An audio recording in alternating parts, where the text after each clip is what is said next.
वर्तमान मुख्य न्यायाधीश पटना हाईकोर्ट के संजय करोल, झारखंड उच्च न्यायालय के मुख्य न्यायाधीश डॉक्टर रवि रंजन, पटना हाईकोर्ट के न्यायाधीश न्यायमूर्ति श्री सुधीर सिंह, राजीव रंजन प्रसाद एवं सीएम नीतीश कुमार, भूतपूर्व सीएम लालू यादव भी ले चुके हैं आशीर्वाद। पटना बैकटपुर गौरीशंकर का प्राचीन मंदिर, जहां बड़े बड़े पदाधिकारी सहित देश विदेश से आते हैं पर्यटक। पूरे विश्व में ऐसा दूसरा मंदिर नहीं। एक ही शिवलिंग में भगवान शिव और माता पार्वती मौजूद तथा छोटे छोटे 1200 शिवलिंग, जिन्हें रुद्र भी कहा जाता है।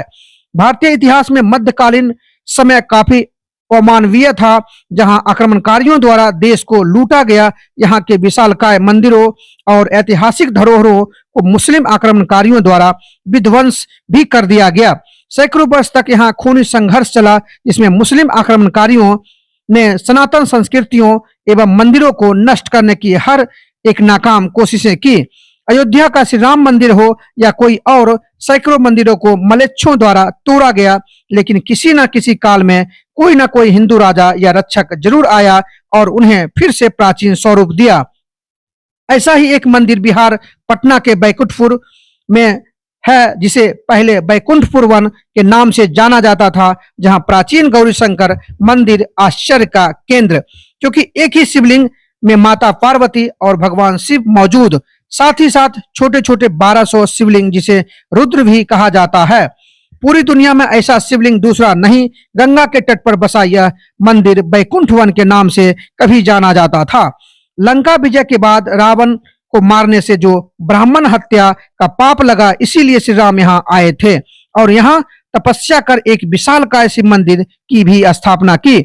मगध के राजा जरासंध शिव के परम भक्त थे। वह हर समय बाह पर शिवलिंग पहना करते थे। जब तक उसके बाह पर वरदान के अनुसार शिवलिंग रहा, उसे कोई भी पराजित नहीं कर सका। लेकिन छल से श्री कृष्ण शिवलिंग उसके बाह का गंगा नदी में बहा दिया। गुस्से में जरासंध इस बैकुंठ मंदिर को तोड़ दिया, जिसके बाद जरासंध मारा गया। पुनः निर्माण श्री कृष्ण ने इस मंदिर का करवाया। सैकड़ों साल बाद आक्रमणकारियों ने हमला कर दिया, जब पठानों का पूर्ण रूप से कब्जा हो चुका था। मंदिर को पठानों ने तोड़ दिया और शिवलिंग को गंगा में बहा दिया। आतंक को रोकने के लिए आमेर के कछवाहा राजपूत राजा मिर्जा मानसिंह कछवाहा जब बिहार से वापस जा रहे थे, तो उनकी नाव गंगा नदी में पलट गई। वहीं उन्हें गौरीशंकर मंदिर का शिवलिंग मिला, लेकिन सैनिक शिवलिंग नहीं निकाल पा रहे थे, तो रात्रि में राजा मानसिंह खुद मदद कर शिवलिंग निकाला और मंदिर का निर्माण भी करवाया। उसके बाद उस मंदिर को वहां के जागीर ब्राह्मणों को सौंप दी। भगवान शिव द्वारा राजा मानसिंह को आजीवन विजय रहने का वरदान भी मिला।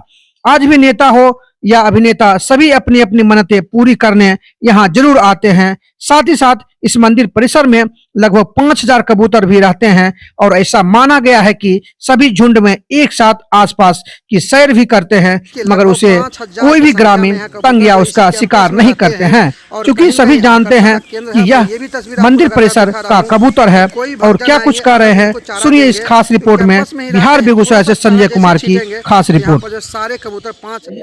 अभी मैं पटना जिला में हूं और प्रसिद्ध मंदिरों में से एक मंदिर, जो कि आज इस मंदिर का दृश्य मैं आपको दिखाने वाला हूं, ये बिहार नहीं, इंडिया नहीं, बल्कि विश्व लेवल पर है। और ये भी गंगा किनारे जो है बसा हुआ है और इसका भी एक प्राचीन इतिहास है। जी हाँ, मैं बात कर रहा हूँ बैकुंठपुर, बैकुंठ वन के नाम से एक समय ये प्रसिद्ध था और अभी ये जो है आपको बैकुंठपुर गौरीशंकर महादेव मंदिर प्राचीन मंदिर है। और जो तस्वीरें मैं आपको दिखाऊंगा उससे भी आपको पता चलेगा कि सदियों पुराना यहाँ का इतिहास है। सबसे पहले मैं तस्वीर थोड़ा सा आपको दिखा दूं। यहाँ पर देखिए, हर जगह आपने देखा होगा महाकाल का मंदिर, कि इस तरह का दृश्य मुझे भी पहली बार दिखा है और आप तमाम दर्शकों तक जानकारी पहुंचाने का प्रयास करता हूं। तो ये पहले बैकुंठ वन था, ये गांव नहीं था। बैकुंठ वन यहाँ संत महात्माओं का तपोभूमि रहा है। बगीचा उगीचा में बहुत सा संत महात्मा है जिनका मट्टी का ढेहुल बना हुआ है। आज भी लोग उनका पूजा करते हैं।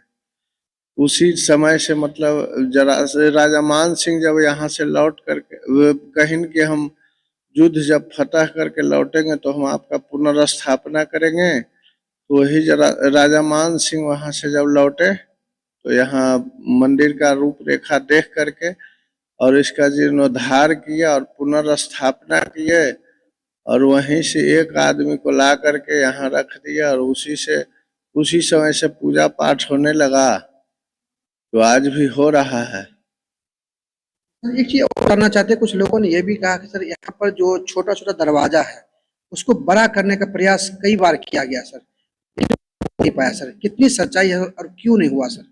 यहाँ दरवाजा शुरू से एक ही है।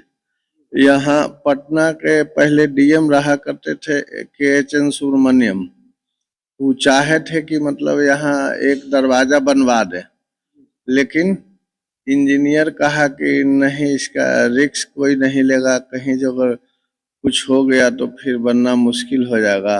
लोगों ने ये कहा है कि गंगा किनारे ये जो है गौरी शंकर का मंदिर जो है बसा हुआ है सर, और यहाँ पर जो दृश्य सर दिख रहा है, आगे का दृश्य अलग है सर, पीछे का दृश्य अलग है सर, इसके बारे में क्या जानकारी देना चाहते हैं? यहाँ यह मंदिर जो है पहले गंगा के किनार पर मंदिर के सटे गंगा नदी बहती थी, लेकिन आज गंगा का कटाव होने के कारण गंगा जी यहाँ से दूर चली गई। लेकिन पहले गंगा नदी यहीं पर बहती थी मंदिर के नीचे, और यहाँ आगे गौरी जी हैं और पीछे शंकर जी हैं, और उनमें 100 के धारी 12 धारी हैं, यानी 12 लिंग गौरी शंकर हैं। इसलिए इस मूर्ति का अथी है कि अद्वितीय है, एशिया महादेश में ऐसा कोई मूर्ति कहीं नहीं है, लेकिन थोड़ा सा उपेक्षित है, उतना प्रचार प्रसार नहीं है, इसलिए जितना विकास करना चाहा उतना विकास नहीं हो पाया। लेकिन गंगा के कटाव के कारण यहाँ से गंगा नदी दूर चली गई। पहले गंगा नदी यहाँ मंदिर के दोनों साइड में एक कुआं बना हुआ है और दोनों तरफ घाट बना हुआ है, बीच में राजा मान सिंह के माता जी का चिता स्थान भी बना हुआ है, उसी पर एक कमरा बना हुआ है। कुआं जो बना हुआ है उसमें एक दरवाजा था, पहले लोग कुआं में कूद के और उसी दरवाजे से गंगा नदी में चल जाते थे, लेकिन अब सब मिट्टी से दब गया, वो सब दिखाई नहीं देता है। बैसाख उसाख में जब पानी कम रहता है तो वो सब दिखाई देता है, लेकिन अभी दिखाई नहीं देगा। खास करके नालंदा जिला का मुंडन के लिए स्पेशल ही जगह है पूरा। क्या बात है सर, नालंदा जिला से लोग यहीं आते हैं?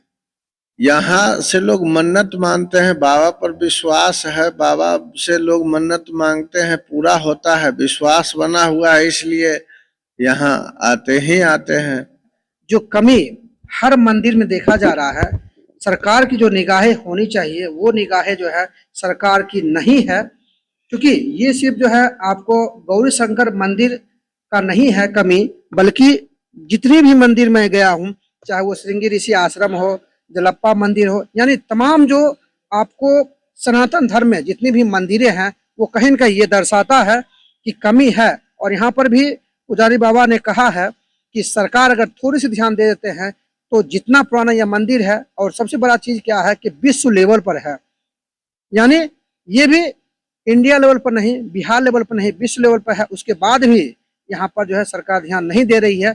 अगर थोड़ा सा सौंदर्यकरण हो जाए, सरकार की निगाहें इस तरफ पड़ जाए, खास करके अभी जो सरकार बदली है और जो तेज तराक युवा डिप्टी सीएम है, उनसे भी गुहार लगाए हैं कि आपकी सरकार बन गई है, लगातार हर चीजों का दौरा आप कर रहे हैं, थोड़ा सा जो पटना जिले के बैकुंठपुर में ये जो है गौरी शंकर का मंदिर है, ये कहीं न कहीं इकलौता है और गंगा किनारे बसा हुआ है, बावजूद ये पर्यटन का केंद्र अभी तक नहीं हुआ है, जो होना चाहिए वो नहीं है, जिस वजह से जो है काफी कमी देखी जा रही है। साथ ही साथ लगातार एक तरफ आप कहते हैं कि लोगों को रोजगार मैं देना चाहता हूं, दे रहा हूं, तो वहीं अगर आप इसे पर्यटन का केंद्र बना देते हैं तो कहीं न कहीं यहाँ आसपास के जो भी लोग हैं उनको रोजगार मिल जाएगा, यानी रोजगार क्रिएट हो जाएगा।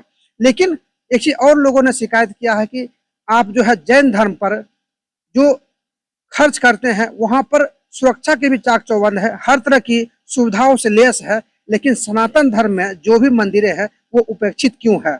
ये भी एक सवाल बनता है कि सरकार आ रही है, सरकार जा रही है, कभी बीजेपी, कभी महागठबंधन, कभी जदयू, कभी राजद, लेकिन जो पर्यटन का केंद्र है वो उसका सौंदर्यकरण क्यों नहीं हो रहा है?